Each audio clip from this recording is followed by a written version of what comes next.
My daughter, guys. Can you tell me what's going on here?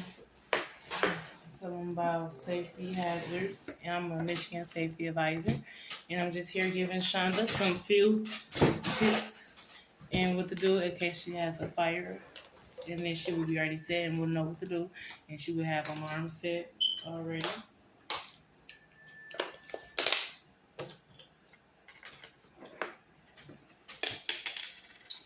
Subscribe to my YouTube channel, Shonda'sLife. Hit the notification bell. And also go to my Facebook page, Shonda Welch.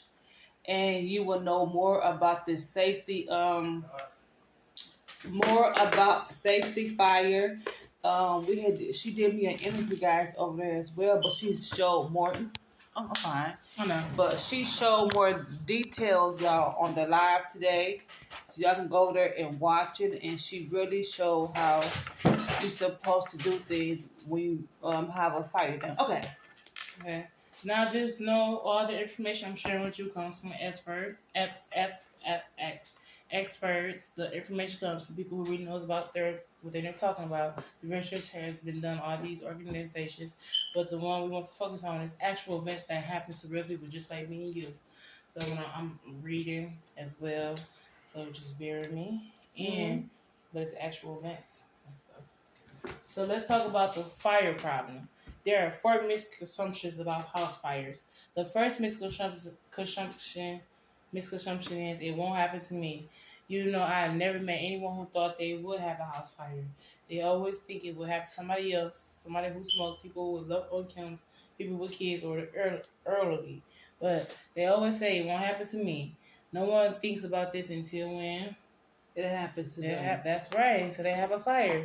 Did you know out of 8 of 10 fires deaths occur in home, and nighttime fires are the most deadly? Yeah. The fire department responds to every fire 24 seconds. In home fires kill an average of 7, and almost 50 people are injured every day. What this means, it is the time to go through this information, and at least 2 people could be hurt, or at least their lives would be saved in a home fire.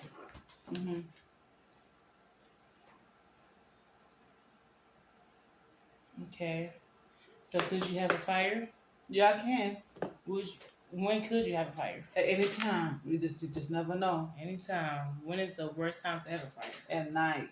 Yes. While you're when you have sleeping, you be like, go, because you're not really in your right mind, but you done woke up, like, you know what I'm saying? You like, it might be everywhere, right? Right. And why is that the worst time? Because you can't put it out like right away. You gotta think what to do and how I'm gonna get to this, and then there's other people's in the house too, so you be like you're scared and shocked. Right. So you can have a fire at any time or any time. Right. So let's talk about where could fire start in your home. Could your fire start in your kitchen? What could your fire in your kitchen? On my stove, I think I would eat the most. Yeah, did you know millions of dishwashers, fridge, stoves, coffee pots, and other appliances have been recalled? Why do you think that? Because of fires. Yeah, because they bad. They catch fire. They're done all the way, getting worked on. Hurry up. They pose a safety hazard too. Oh, even deep fire? Yeah, so that could catch on fire. Yeah. Every year, there are thousands of garage fires in the United States alone. Did you know you were not supposed to put a smoke alarm in your garage? Why? A smoke alarm can malfunction due to temperature or dust. So how could you know about your fire in your garage? You're right. You can't, yeah. What's so sad, so many people have bedrooms right above or beside their garage. They might never know they could have a fire. But I got a question for you.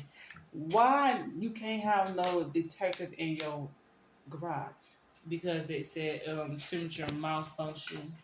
Oh. And my functional device nailed out there. But our stuff, you can't put in a garage. It won't mess up, it won't malfunction. It's different type of plastic than just the regular plastic. That's the regular ones got. So they upgrade. Yeah, we only ones like that. Oh, y'all, okay. Your company is the only one? Yeah, only one. Oh, okay. Why do you think the leading cause of fires in nitrogen rooms? I know why. Why? Because the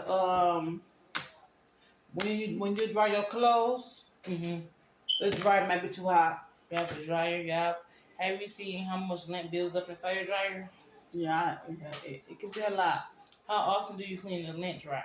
Whenever you do. You're supposed to do it every other day, I think, or every day. For real, yeah. How often do you clean the deck that's connected to the wall behind the dryer? Some people don't never do it. Right. That lint is highly flammable. It could catch fire in your dryer. Well, now I know. Thanks for telling me that. Yeah. Now let's talk about your bedroom. Most home fire occurs between 11 p.m. and 7 a.m. when people are sleeping. One of 4 home fires deaths are caused by bedroom fires, and more than 2 out of 3 children don't wake up to sound alarms. In our bedrooms, think about all the things we have today that could start a fire that our parents and grandparents didn't have. Like y'all didn't have my granny. Back in the day. Yeah, they didn't have no phones, no. They didn't have anything back then. Right, yeah, nothing. Totally just nothing, Mm-hmm. And one of the most dangerous fires you can have is in an attic or basement. What could start in your attic or basement if you have one? Fire can start in the attic. Yeah, like ceiling fans in the Like attic. ceiling fans or like clothes can be by too far. Like how people be like putting their old clothes in the basement or whatever or in the thing. Mm-hmm. And it might be too close to the what you call that? The vent or something. To the vent, and they could just throw it off. Yeah. And there you go, they were fire. How many wires do you have unseen in your place?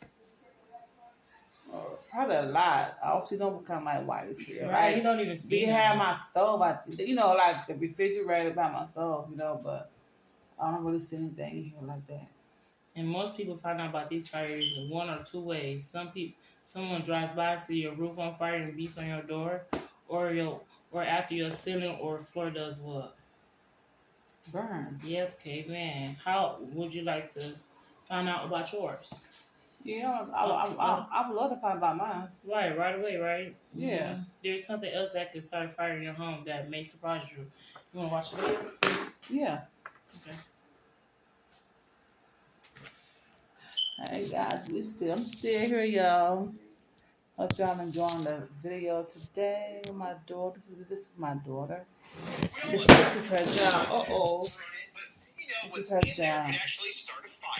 Tonight, 5 on your side, consumer advocate Jonathan Walsh has the bottom line on the potential dangers of 9-volt batteries and what you need to know before the flames start. By themselves, stuff in your junk drawer or maybe a random box, pretty harmless. But you get the right combination and you can create something like this. I couldn't believe it. I'm in the fire department. Inside your house? It's real. Batteries are dangerous. Yes, inside my house. David Miller's home in Fort Collins, Colorado, caught fire after, of all things, he changed the 9-volt batteries out of his smoke detectors and put the old ones in a paper bag to be recycled. The morning of the fire, I had moved the bag around, and that's apparently what caused the batteries to get into the right position to short against each other. David's house is not alone. We uncovered this 9-volt battery hazard alert from the New Hampshire State Fire Marshal after flames broke out in a kitchen junk drawer in that state. We investigated these kinds of fires with the Broadview Heights Fire Department and the Northeastern Ohio Fire Prevention Association. I was there as Assistant Chief Joe Fleming showed how a coin can go from 74 degrees to more than 150 within minutes of touching the terminals on a 9-volt battery. The thinner the metal, the more tendency it's going to have to heat up even to a higher temperature. We then put together our own junk drawer with keys, a coffee filter, steel wool for washing pots and pans, and more. On our third try of closing the drawer with a 9-volt battery inside, notice how the battery slides and makes contact with the steel wool. Now, normally there would be a counter on top of this drawer in a typical kitchen, so the open air on this demonstration and breezes have an effect on how quickly the fire starts. But just like those fires in Colorado and New Hampshire, the flames get going. You go to bed and that thing could be smoldering for hours before it really bursts into flames. So here's what this all means to you. You can help prevent these kinds of fires by placing the caps back on your 9-volt batteries. You can get some electrical tape and place it right over the terminals of your batteries. Or simply take your battery, place it right back into the original packaging for storage. I'm 5 on your side consumer advocate, Jonathan Walsh. Pretty cool, right? Firefighters tell us tonight. Alright guys, I'll see you in my next video. Thank y'all for watching. Subscribe, y'all. I love y'all so much. Like I said, this is my daughter, China Clark. This is my daughter, China, y'all. This is her job. So So that Gmail I told you, just